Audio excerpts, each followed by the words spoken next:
Alright, so we got another budget-friendly camera build for you, and this person's trying to do a wildlife and landscape setup for under 1,200 bucks.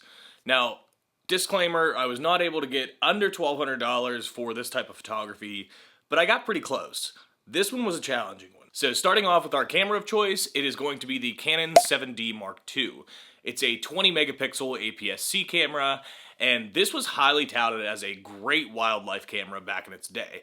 Now it is an old style DSLR, but the great thing is a lot of the Canon EF glass that's going to mount to this is highly adaptable, so if we do upgrade to a mirrorless camera in the future, most of this glass you're going to be able to use on other cameras that you would upgrade to. One that I've got picked out for you here has a shutter count of about 70,000, it's in good condition, and it's $469.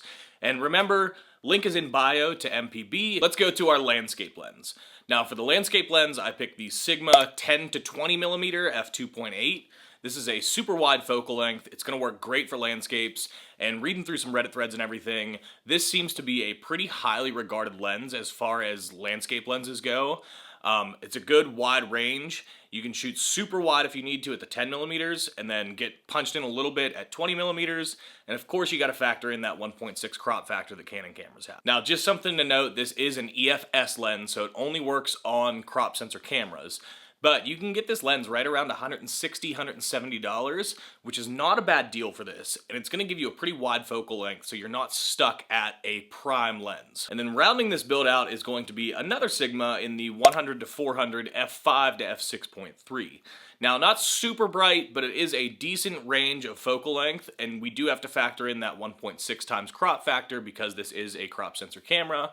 It's one of the contemporary lenses, so it's not going to be super heavy, but I think this is going to be a good starter lens to get you going when it comes to wildlife. This will give you a chance to kind of figure out if you really want to commit to more money into this hobby, because wildlife can get very expensive.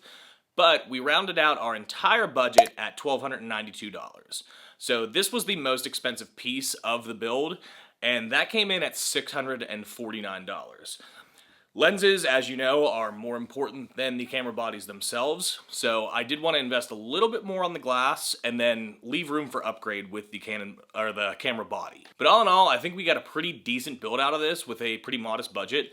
This is going to cover the two things that you want to shoot and do them pretty well. So let me know what you think. I'd like to see some comments below, and we will catch you on the next budget-friendly camera build.